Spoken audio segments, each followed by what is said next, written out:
Kumusta mga kanoysi? Welcome back sa ating YouTube channel, Pilipinoises. So, ngayong araw, another update naman tayo about politika ng ating bansa. No? So, ang video to is mula kay sa iyong araw.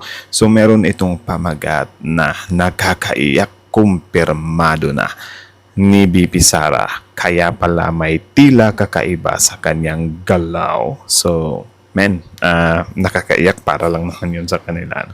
So, bago natin simulan, again, sa iyong araw, supportahan nyo yan. Tapos, syempre, kung trip nyo ng mga ganitong reaction video may kasama kayo manood, huwag nyo na rin kalimutang supportahan yung YouTube channel natin, Pilipinoises. So, mga kanoysi, hindi na natin ito patatagalin pa.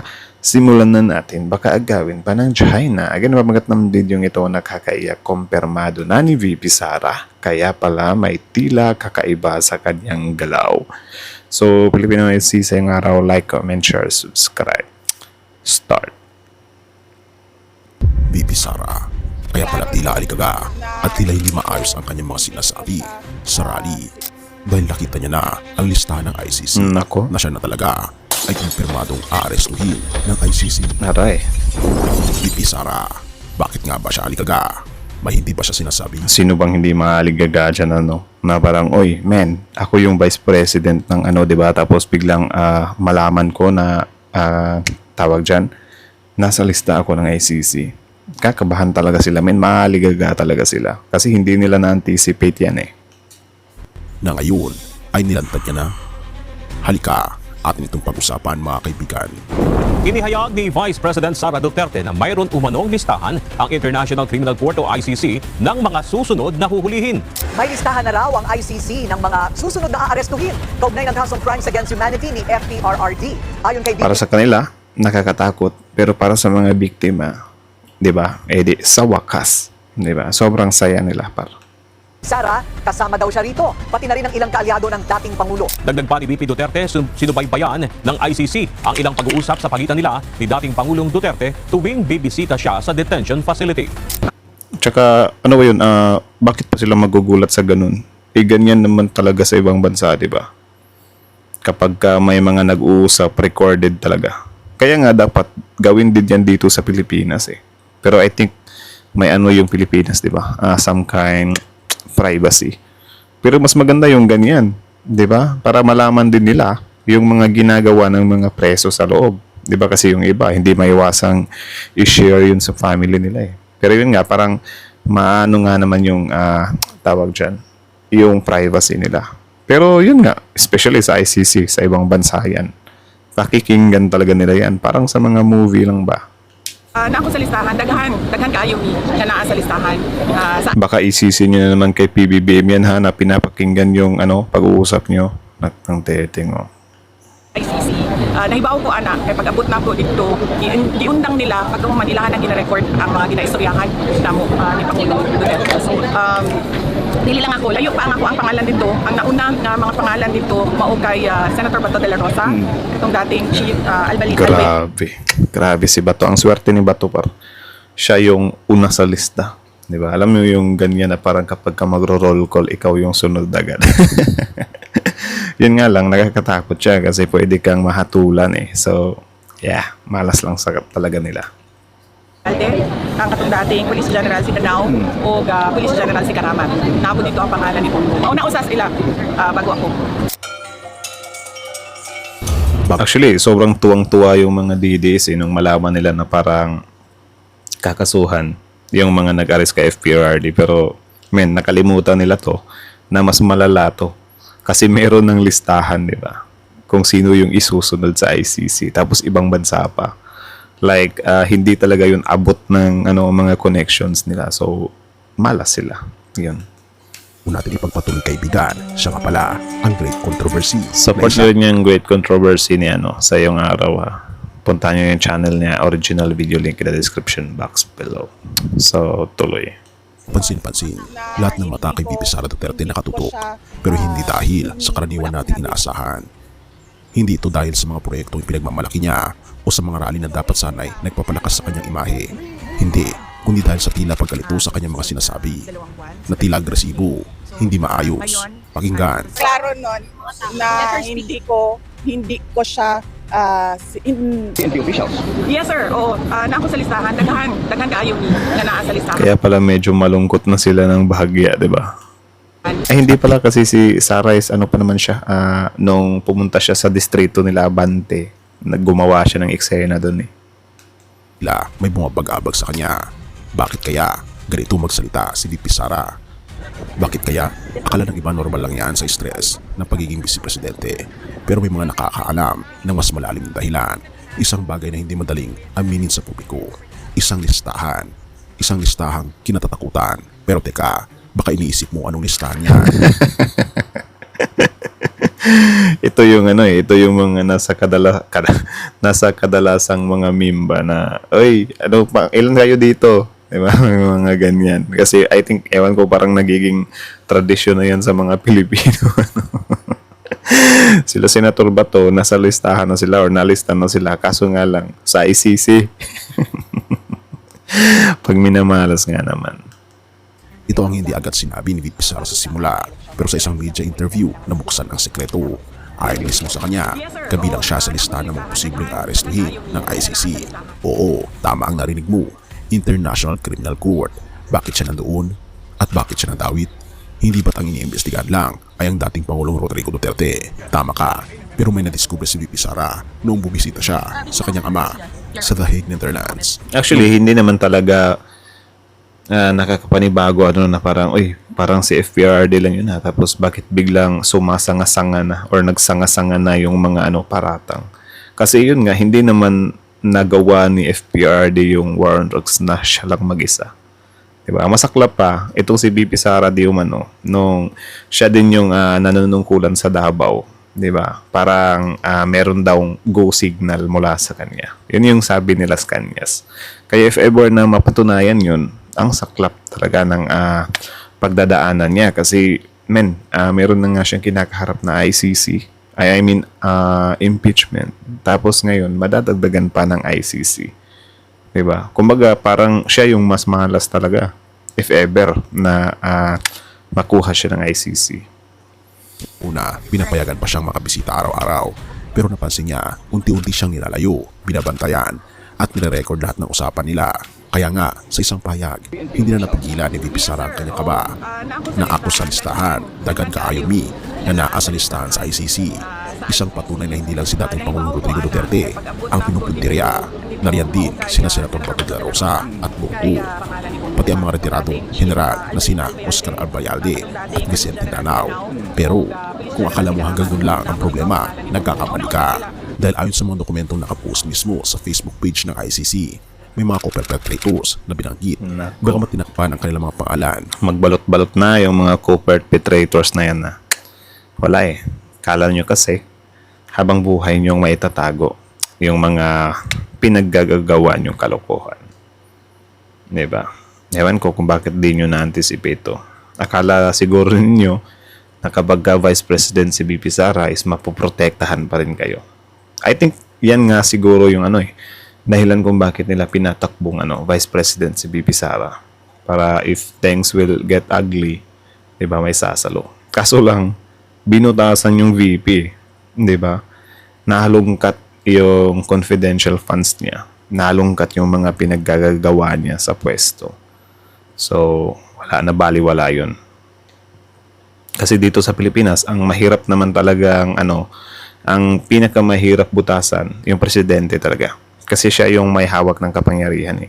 Ako hindi ko naman sinasabi talaga na, hindi ko masasabi sa sarili ko na 100% talaga malinis yung administrasyon ni PBBM. Diba? Kasi, hindi talaga alingasaw yung ibang mga nila dyan. Diba? Like FPRD na saka lang umalingasaw na nawala na sila sa pwesto. Kasi parang, especially wala na silang immunity. Yung presidente din kasi may immunity. Diba? Kaya hindi siya basta-basta nasosomon sa mga hearings. Unlike FPRD, nasosomon na siya kasi ordinaryong tao na lang siya, hindi na siya presidente, diba? So, yeah, malas lang talaga nila. At anong ibig sabihin nito? Hindi na tanong kung may listahan, kundi tanong na kung kailan sila huhulihin. Ang mga rally na tila minamadali. Ang mga rally na tila hindi maganda ang sinasabi. Ang mga pahayag na tila hindi pinag-iisipan. Ang hindi mapigilang kaba sa harap ng kamera. Hindi na nakapagtataka. Kung ikaw ba naman ang may ideya na maaari kang dakpin sa anumang oras, hindi ka ba tila matataranta at tila magiging agresibo upang sa ganoon ay maibsan ito? Samantala, Yung iba nga tawag siya, nagpapaka-tough na lang. 'Di ba, like si Harry Roque, 'di ba? Kala mo talaga hindi stress eh. Pero kapag humaharap na, ay, eto na, makakabawi rin tayo. Parang ganyan, pero wala. Harry Roque, stress na eh. ang ibang lider ay abala sa pag-angat ng bansa. Si VP Sara tila abala sa pag-iwas sa tanong. Pero kumpirmado na talaga, ayon sa kanya, na nasa listahan daw siya. At ang tanong ay, kung totoo ang lahat ng ito, paano kung darating ang araw na hindi na siya makakatakas? Wala pang opisyal na kumpirmasyon mula sa ICC, pero minsan, hindi na kailangan ng papel para maramdaman mo ang bigat ng katotohanan. Kaya pala tila aligaga, kaya pala tila hindi maayos sa mga sinasabi sa rally. Actually, hindi naman talaga sila confident eh. Kasi on the record naman kasi yung pinaggagawa nila nung war on drugs nila eh. Like, sobrang daming resibo di ba? Sobrang daming resibo talaga. Like, yung mga pinaggagawa nila. Especially nung nasa pwesto pa sila. Like, men, sobrang tapang. Di ba? Eh, gawin nyo lahat ng gusto nyo. Akong bahala sa inyo. May paganyan-ganyan pa. Tapos ito din si FPRRD. Wala, nagkalat din dun sa Senate hearing. Di ba? Amin din ng amin. Akala siguro cool. Di ba? Nagis tuloy sila sa sarili nilang mantika. Dahil minsan, ang pinakakinatatakutan mo ay ang bagay na hindi mo kayang sabihin ng buong buo. Have mercy, O God. Lucas 8:17, sapagkat walang natatago na hindi mabubunyag at walang lihim na hindi malalantad. Sa gitna ng mga pag-aalinlangan, takot at pagtatago ng katotohanan kaibigan, ang ating Panginoon Jesus ang ating paalala. Walang itinatagong kasalanan ang mananatiling lihim magpakailanman. Si VP Sara, tulad ng maraming tao, maaaring makaramdam ng pangamba, hindi dahil siya'y inusig lamang, kundi dahil ang budhi na nilalantad ng katotohanan ay nagdudulot ng pag-uga ng puso. Ngunit ang Mahirap din talagang iwasan yung katotohanan, men. Like, legit. ating Panginoon Jesus ang liwanag ng sanlibutan ay hindi dumarating upang lamang magbunyag at humatol, kundi upang magbigay ng daan tungo sa tunay na pagsisisi at kaligtasan. Kung ang tao ay nabubuhay sa takot dahil sa mga kasalanan ng nakaraan, ang ating Panginoon Jesus ang daan patungo sa kapatawaran.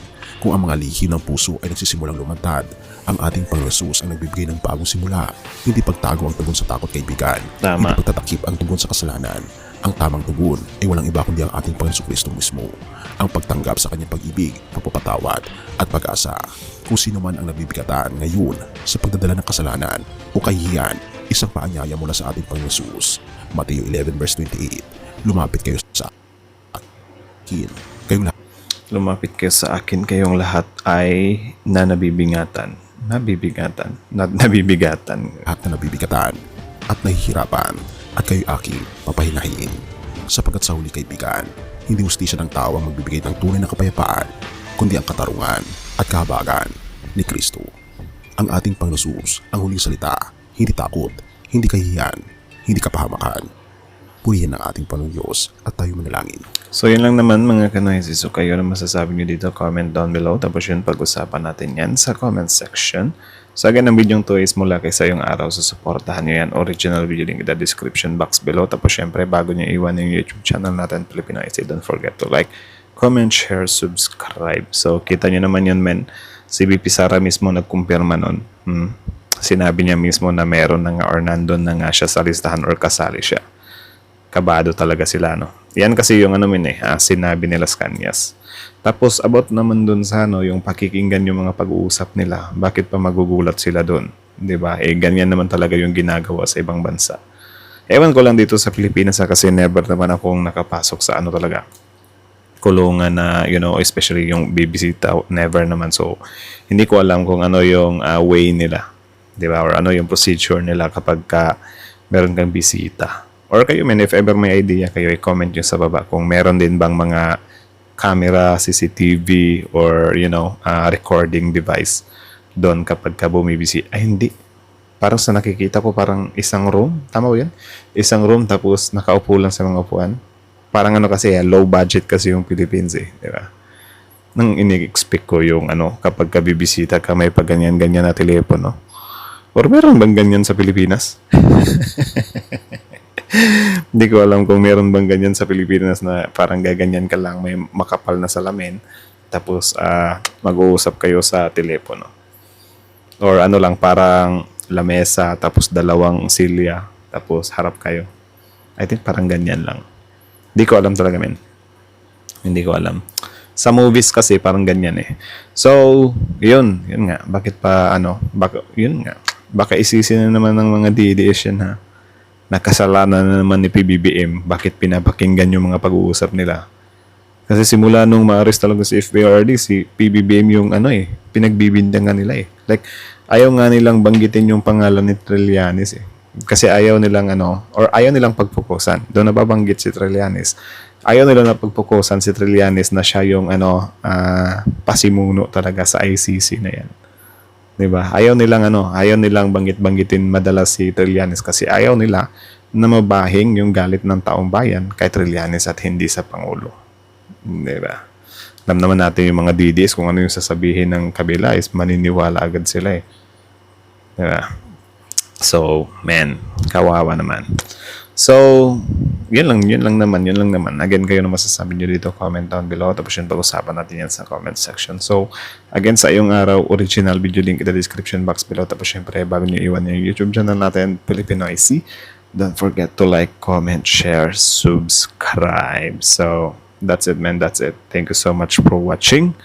Pilipinoicy is out. So, like, comment, share, subscribe. Pilipinoicy is out.